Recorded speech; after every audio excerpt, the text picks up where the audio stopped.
The Nigerian tax reform bill has sparked intense debate across the nation with strong regional considerations and criticism, particularly from the northern states, while the bill promises to streamline tax processes and potentially boost government revenue. Its implementation comes with both advantages and challenges. Additionally, global frameworks as the tax reform has actually been a major contention. Today we are going to be diving into the pros and cons of the new tax reforms, explore regional concerns, and analyze how lessons from international tax frameworks can shape Nigeria's policy for inclusivity and growth. Now, joining us to unpack this discussion all the way from Lagos, Nigeria, is Dr. Pascal Eboime. He's a strategist and public policy analyst, former director, retired NDIC. Thank you very much for joining us, Dr. Pascal Eboime. Thank you for having me, Mr. Osadebare. Thank you very much. Away from Lekki, Lagos, where Dr. Pascal is joining, we also have Matthew Osarete. He's a public affairs analyst. He's also joining us from Lagos State. Thank you, Mr. Matthew, for being on the program this morning.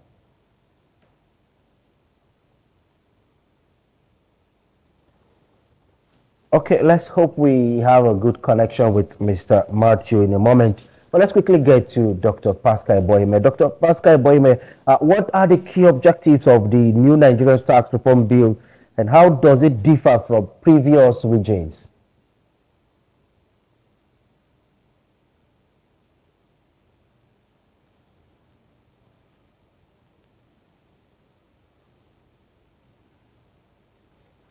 With this new tax reform, objective is to be able to the tax base, that increase the tax net, and more importantly, to generate more revenue for this country. You know, for a very long while, this country has been over-dependent on revenue from oil and gas, mainly from our crude oil, sales and exports, which of course are not done well for this country without the need to diversify the Nigerian economy. So once the economy is diversified and you improve on the tax system, then more revenue will be generated for this country. There two, you know, for a very long time, the taxes were too many, you know, up to about, let me see, 80, you know, but now they are trying to reduce to just eight. And the third point here is that, you know, looking at the multiplicity of tax collection system in Nigeria, where almost every state and region were involved, you know, that led to a lot of disparity and inequity. Now today, with the new tax reform system, we are talking about unification, that is reducing the entire taxes from about 60 to 8. And by streamlining the tax collection system and automating some of the processes in the tax collection system, corruption will be greatly reduced, you know, in the tax system. So by and large, it will help to improve transparency and efficiency in the tax collection system. Now, this for me are some of the objectives for the new tax reform for this country. Even though a lot of criticisms have been raised by many stakeholders in this country, which are, of course, are not unfounded.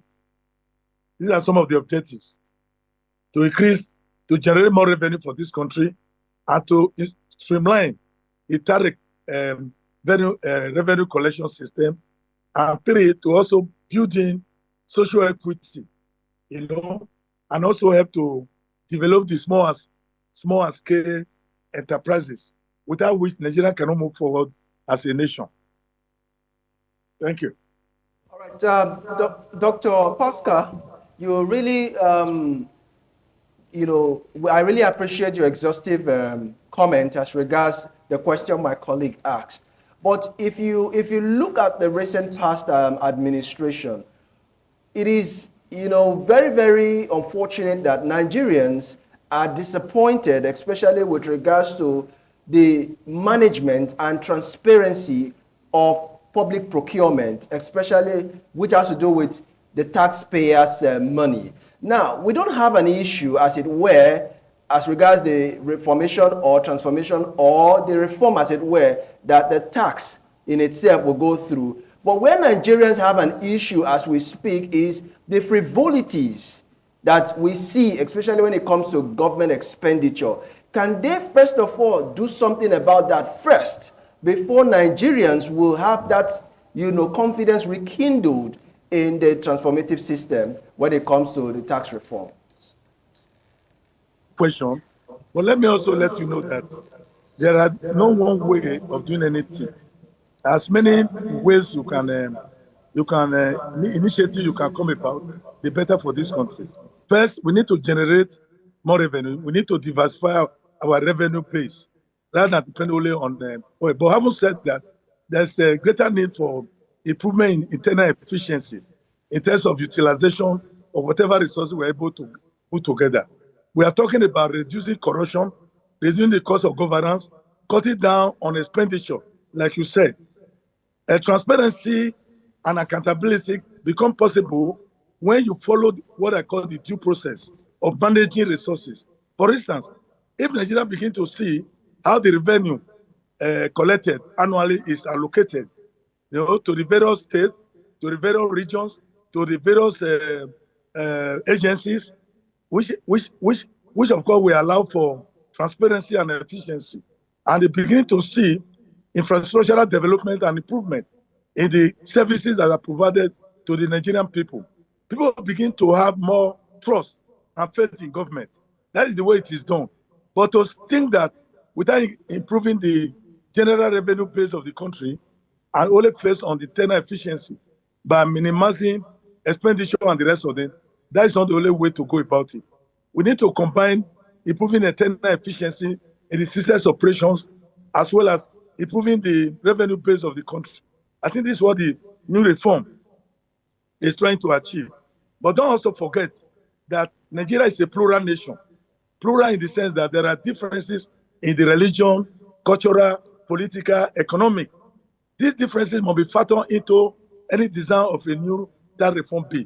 And this explains the reason why some stakeholders in the country, particularly from the northern states, are saying, no, look, we were not considered, or some of our interests and suggestions were not considered. There are differences. For instance, you have to talk about sensitivity of whatever tax reform we have to religious and political differences in the country. So these are some of the agitation. Don't also forget that economic realities of the various regions in Nigeria, or various states, people are saying, why do you have to revise the allocation formula from 50% based on, talking about 50%, which is common, what they call common ground, which is common as a basis of allocating revenue to all the states on equality, and then 30% on population and 20% on contribution. But that in itself has been revised now to 20% to population, 20% and about 60% contribution. And some parts of the country have said, no, this will not take into account social equity.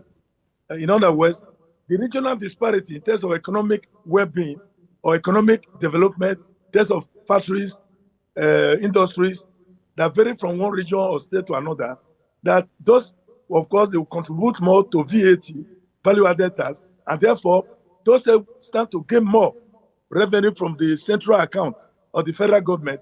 And those states that are not producing more, they don't have well-built industrial base. They argue. The argument is that, look, this will not be fair. This will not be equitable. That why would they be penalized for their state not being fully developed, not on the basis of the fault of their own? But quite naturally, if you look at both sides of the argument, those who are producing more need to gain a little. Maybe what they need to do is to consult more with those states that are kicking against the new reform. To say, look, let us do some compromise. You win some, we lose some. if not 60%, let it be 40% contribution, 30% population, and then the other one will be on the basis of population, and the contribution should be slightly higher.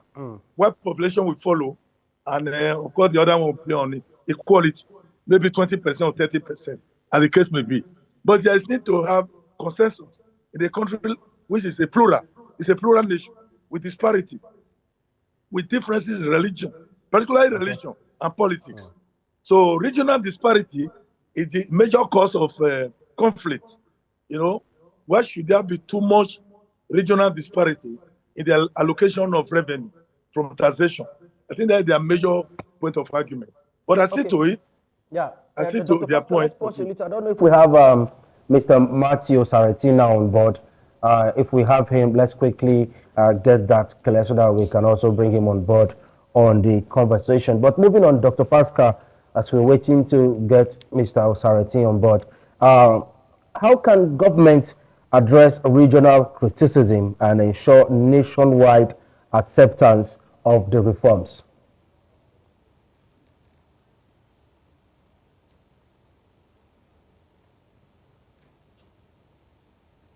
Of the bill set before it's passed into law by the judiciary, they need to do extensive consultation with the various stakeholders across the country, right? That's one.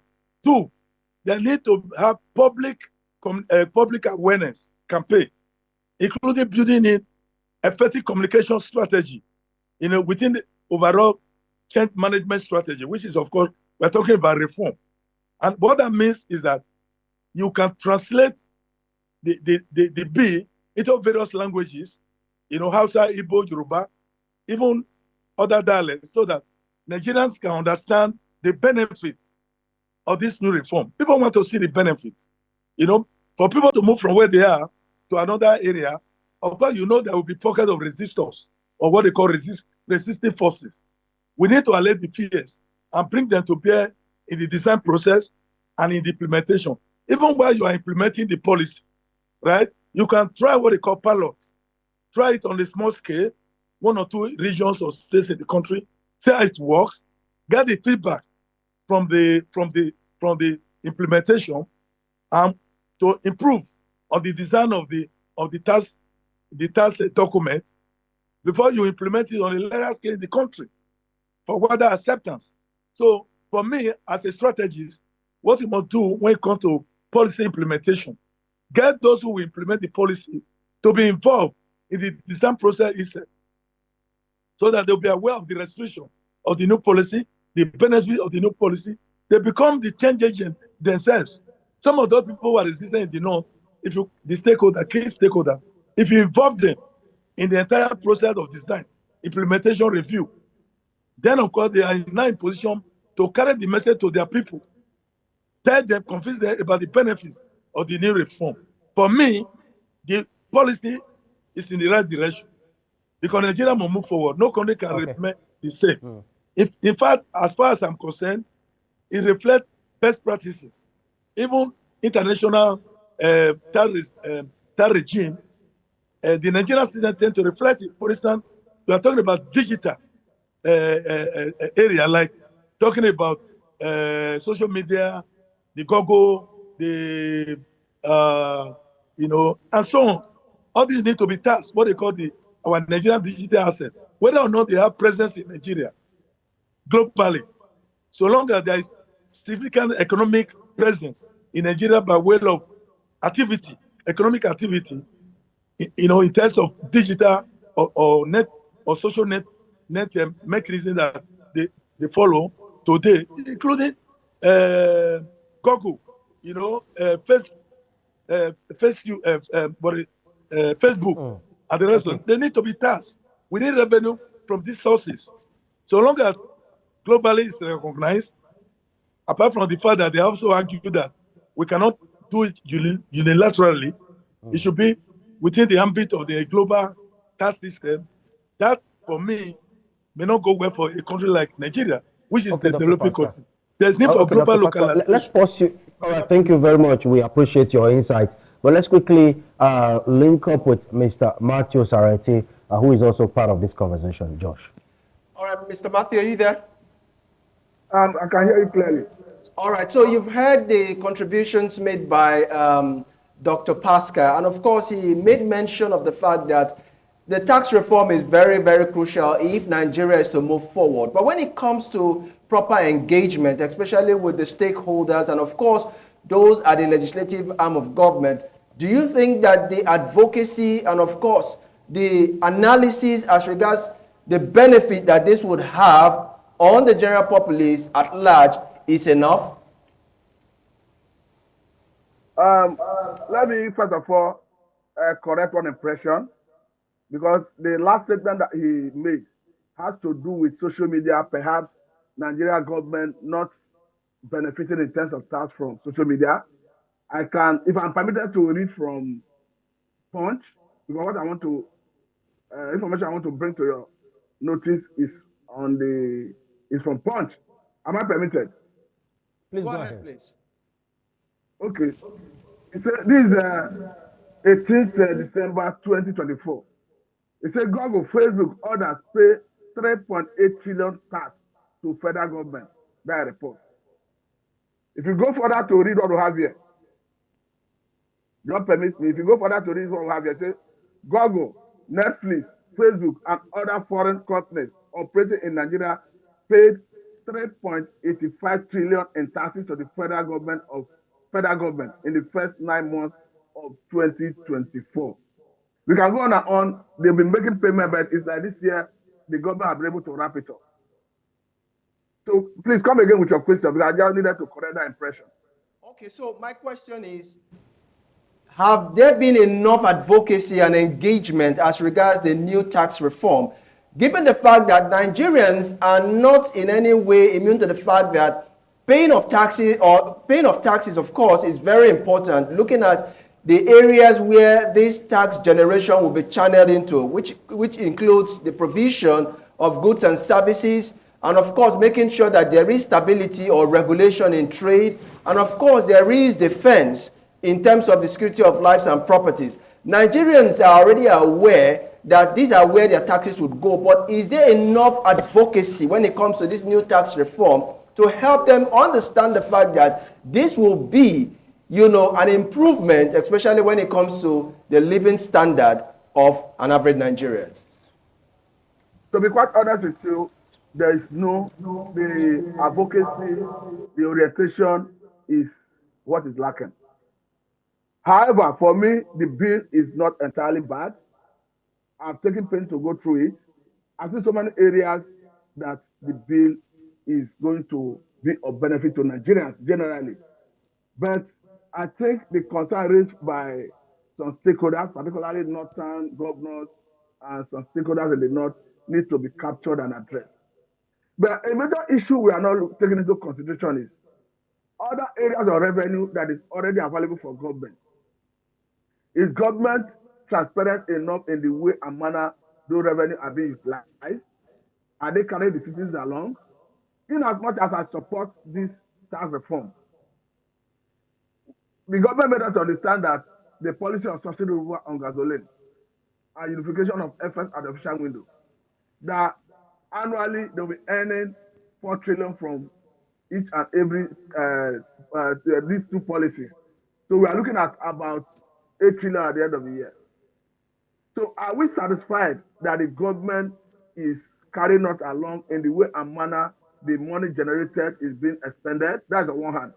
Then secondly, I think they need a buy-in of the North.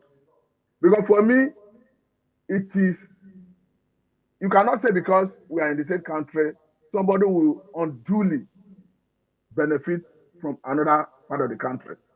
Well, we are talking about what you are getting, what you are bringing to the table in terms of your revenue. I think the area I bring in it for me need to have a reasonable percentage to retain. Don't forget that the issue of 13% derivative that accrues to oil producing states is as a result of agitation that the states need to have more because they suffer some level of oil degradation and all that.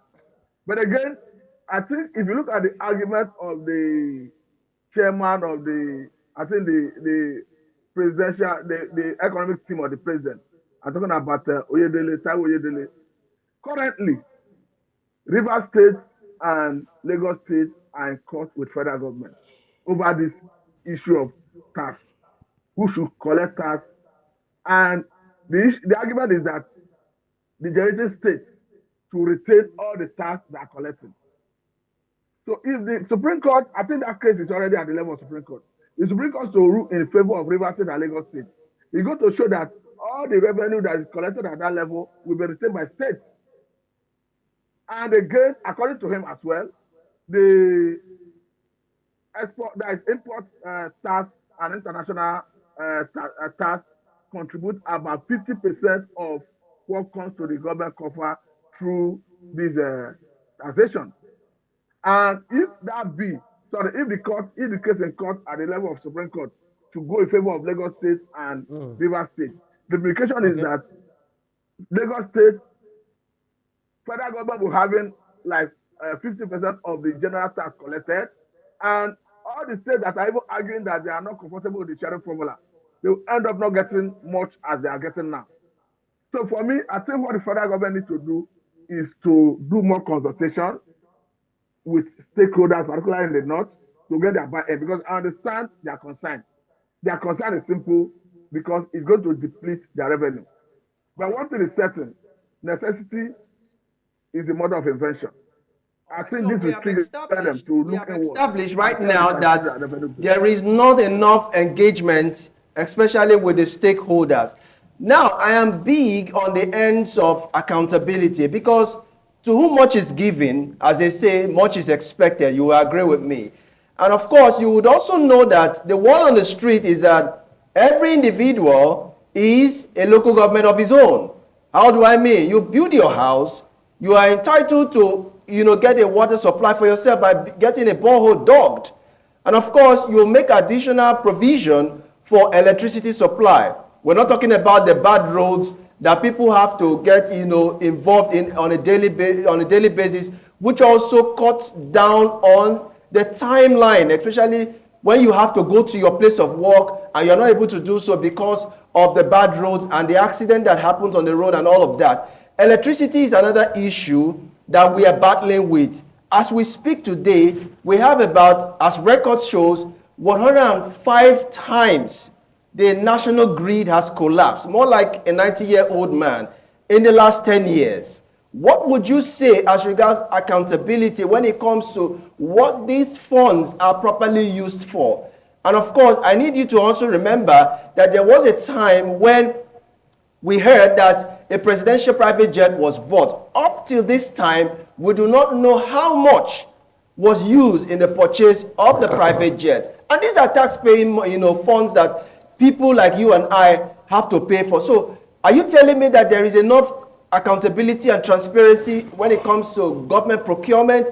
And of course, is there a way we can cut down on the excessive spending, especially when it comes to government appointees? We saw how, so many aides to the executive were seen. We do not know what they do, but we know that these are aides. And they will be paid with tax-paying money. So is there a way they can cut down on the excesses when it comes to government appointment and procurement in this regard? Okay, thank you. I think, first of all, I'm not holding brief for government. I'm equally concerned about accountability, about transparency in terms of how public fund is being spent. Because for me, that's why I cited the issue that has to do with the money government estimate to earn from the double policy of subsidy removal on gasoline and education of FS at the official window at the end of the year. That we needed to know how the money is being expended. But again, I think as Nigerians, we need to do more in terms of holding the government to account, because that's the only way the government will be responsible to the people. But again, I think the way it is, Nigerians need to speak more, maybe through this type of engagement, so that the government will be aware that Nigerians are looking forward to government to understand what is happening in terms of how their money is being spent. Because if you hear 40-something trillion being budgeted, at the end of the year, you hear maybe 80% budget performance. And you look around you, you are not seeing much development, you are not seeing any improvement in the society. Of course, we should be able to ask questions, how is the money being spent? I totally agree with you. The issue of accountability is a problem. Transparency is a problem. But again, I think the burden will fall on National Assembly that have oversight function on the executive. Because for every money you budget, of course, you have a responsibility to oversight the executive when it comes to the issue of implementation and spending the money. But again, Okay, thank talking you. about how to cut down cost of governance, and we know that the Orosai report have been gathering dust in the shelf of federal government. But I think this is the right time to dust it and look at the areas where they need to implement. Of course, we understand that report has to do with streamlining or cutting down cost of governance at the federal level. And that report, honestly, some agencies of government, parastatals, even ministries that are duplicated, it collapsed them into one. So I think government should refer to that report to see how they can cut down the cost of governance. All right, thank you very much, Mr. Matthew. Let's quickly join Dr. Pascal Boyeme. Dr. Pascal, as a strategist and policy affairs analyst, how can this reform impact on the lives of the small and medium scale businesses? First, let me make my comment on the issue of federalism. If we are practicing federalism, the autonomy of states and local governments become very, very important. And so, in terms of internal revenue collection from taxes and the rest of them, the citizens want to see improvement in the services they provide. They want to see accountability and transparency in the way resources are allocated to them. What belongs to the federal government belongs to the federal government. What belongs to the state government belongs to the state government and local government. Having said that, in terms of small and medium scale enterprises, no economy of the world can develop without focusing on the small and medium scale enterprise, even in the informal sector, because 80% of our people, they operate within the informal sector and non-formal sector. Talking about small and medium scale enterprise, private sector activities are more in these areas than even the public sector. Now, what the government need to do, with the thing they are trying to do through the new reform bill, is to give a lot of incentives, right? A lot of measures put in place to streamline, tax system in terms of revenue collection, in terms of streamlining the entire process of registering your business, so that these small and small scale enterprises, medium and small scale enterprises, we find doing their business very easy. But don't also forget, if services are not provided to them, like electricity, water, good roads, efficient transport system, reduce fuel prices, the cost of doing these businesses, small and medium, become very prohibitive. So they cannot produce the goods and services that they will need. And so when you ask them to pay tax, the first question they will ask, on what basis will I pay this tax when I don't have services from the government? So it takes two to tango. The government must be ready to provide all the services. I know from the 2025 budget, which of course is a deficit budget, the government is looking for ways and means of financing the deficit budget. And that's why they are looking beyond, revenue from petroleum. They are looking at the tax without necessarily external borrowing. They want to cut down on, like you said, the cost of governance. Somebody talked about the Orosai report.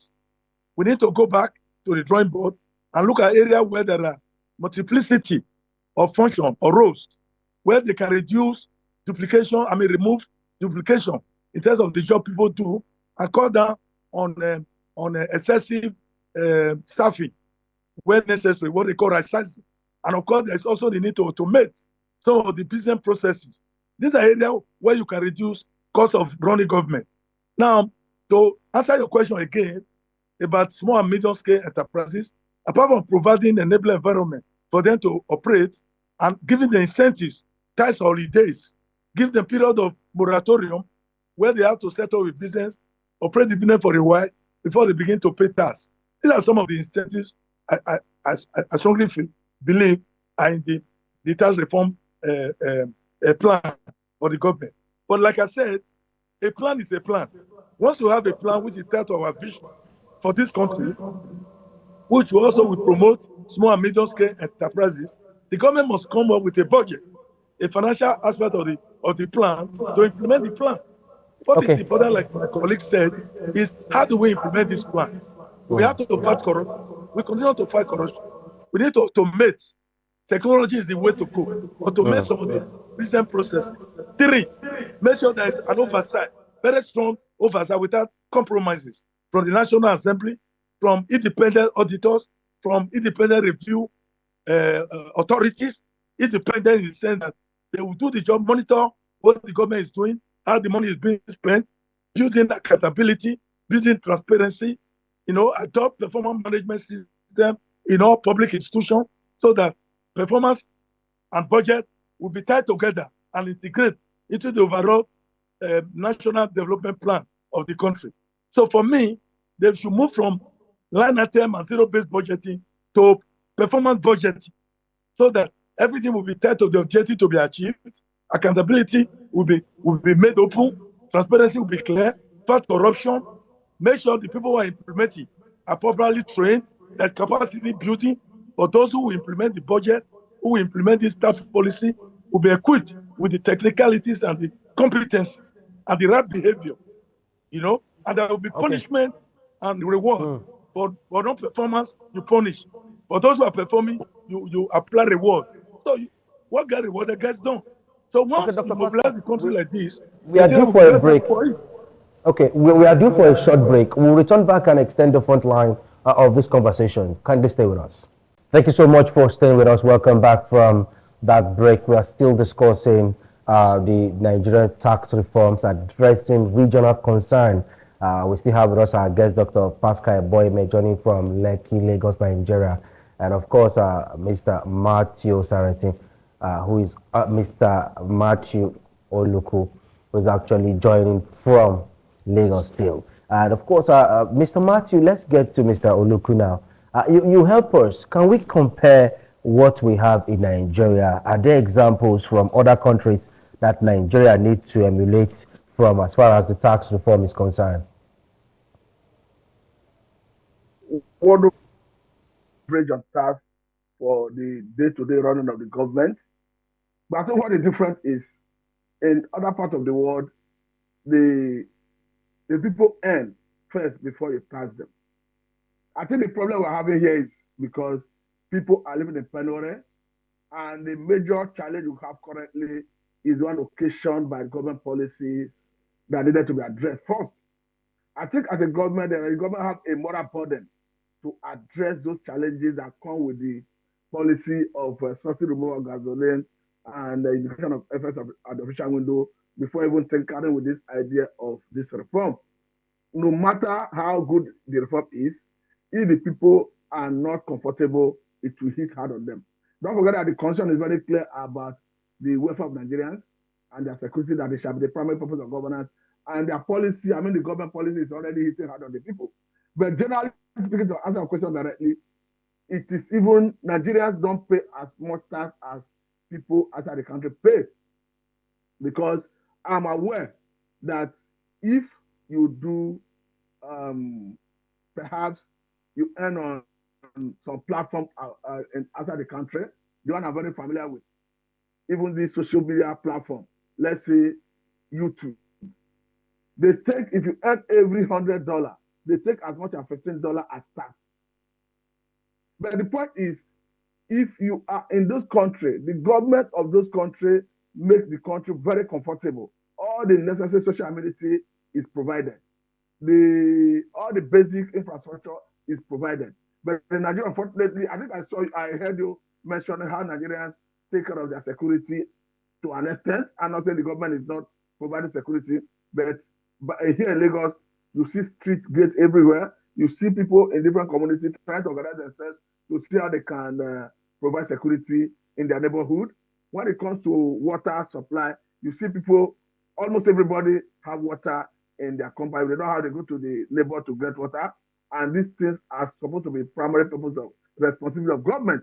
So the point is, comparing what is happening in Nigeria with what is happening elsewhere in the world, the difference is that here the government has failed in so many areas of responsibility, particularly in terms of infrastructure, in terms of social amenities.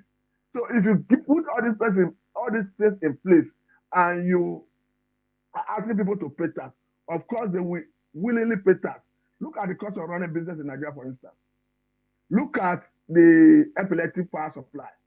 If we have sustainable power supply, of course, we know that the small and medium scale enterprises drive the economy.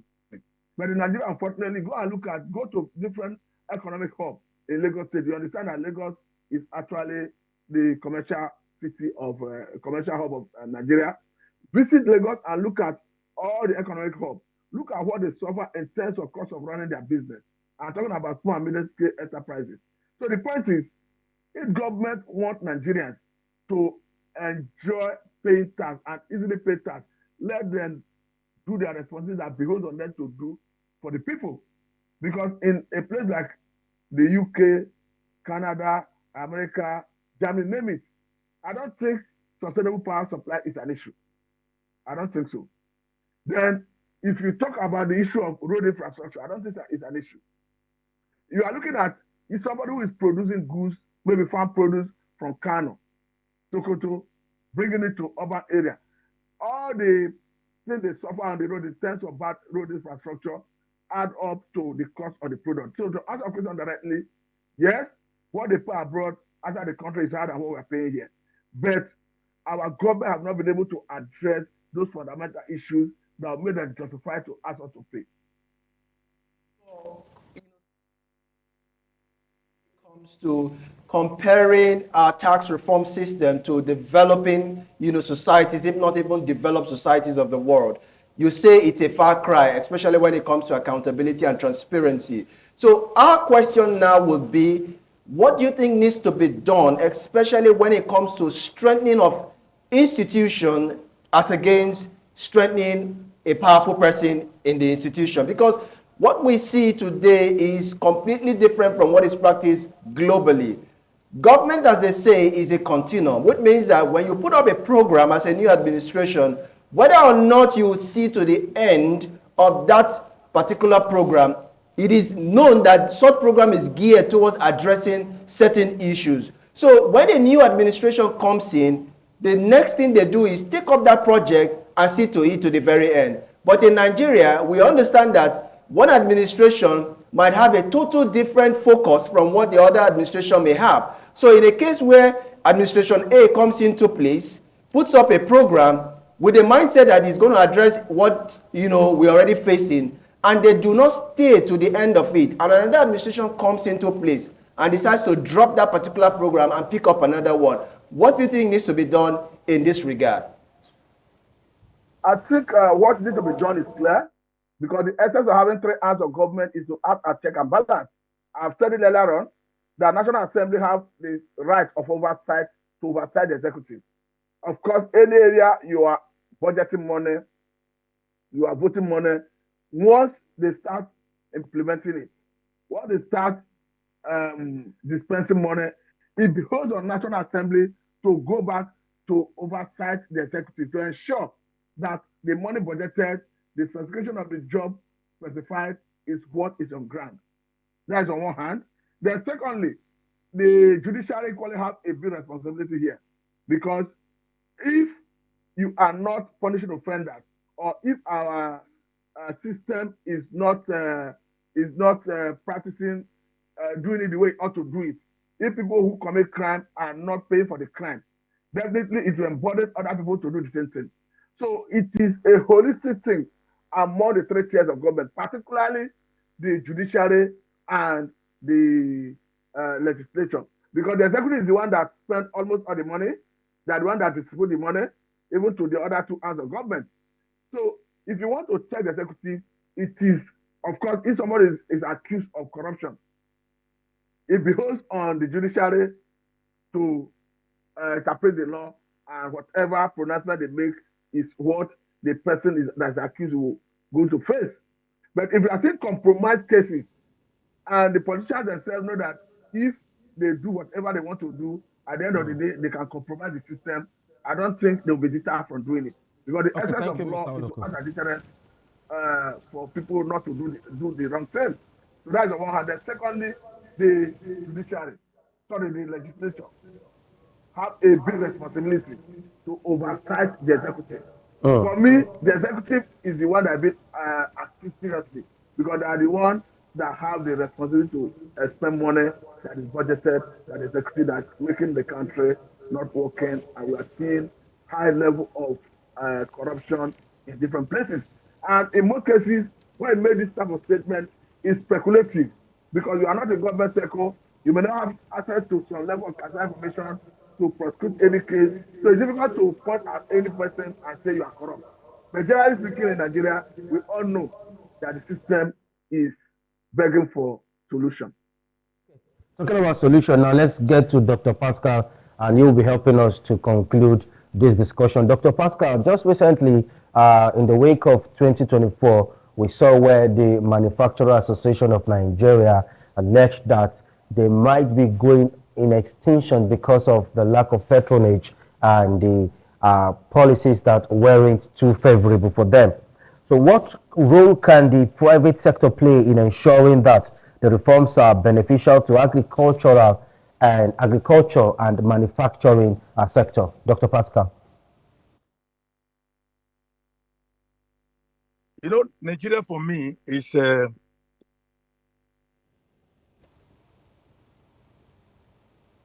developing country, beleaguered in the sense that they don't have, there is a lot of areas to develop in this country.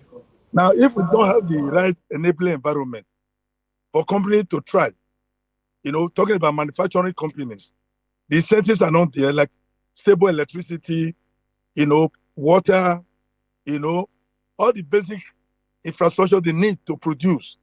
You find out that when there's little or no revenue generated by this company, to be able to offset their expenditure, then what they do is to take their business outside this country. So the first thing the government must do is to improve on the enabling environment. That is, the country must become business friendly to attract foreign investors, to help retain, you know, manufacturing companies rather than going outside. But for us to do that, there must be a good leadership at the national level. Now, the way and manner in which leaders are selected in the country, talking about internal democracy within parties, that is the first they must address. Secondly, we must have a clear vision that is accepted by Nigerians, which of course will tell us the long-term perspective to the development of this country, so that whatever budget we have, long-term budget, medium-term budget, or annual budget, must be in tandem, must be in line with the overall strategic agenda of this country, so that in terms of industrial policy, in terms of manufacturing program of the federal government, which of course must be put in place to support the private sector, you know, unless we have all this in a consistent manner, without having to experience policies of assault, every regime, that will not all go well for this country. So, but when we have a consensus built around long-term strategic agenda of this country, with the federal government coming every 6 years, they will go on to implement that policy. The money we are getting from oil, from the taxation, how will be geared towards ensuring that the strategic program of the government over a long period of 20 to 30 years are systematically implemented to the letter. Nigeria will be happy. Once there's improvement in the welfare of the people, they have access to affordable health, they have access to electricity they can afford, they have access to basic education and basic amenities of life. And even if we ask them to pay tax, they will be ready to pay. So long as there is transparency, there is accountability, there is openness in the way government spends this money. But unless we have a leader that is empathetic, a servant leader, a transformational leader at the top level, then we try to develop the institutions so that institutions become efficient and effective, in delivering services to the Nigerian people, because they already know that they have a service compared with Nigerian people. Nigerians are waiting. People are anxious.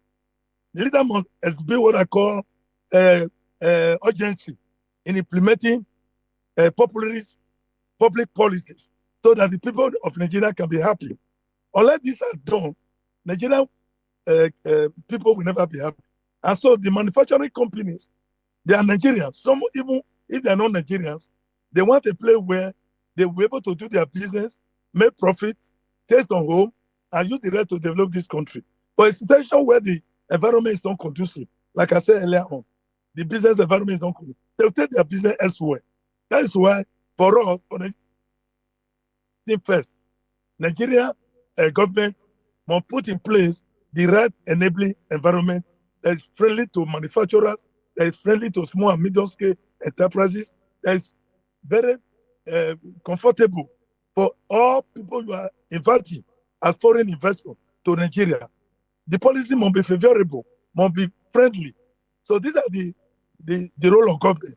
So for me, the government, the leaders of this country must be to engage the Nigerian people to come out with what I call nationally accepted vision for this country. We don't have one. Okay, thank you, Dr. All attempt to have vision for this country have not succeeded. And no attempt has been made to even implement it. Like somebody said, there is no clear separation of power between the legislature, the judiciary, and the presidency, or what I call the executive. Now, the executive is like doing everything.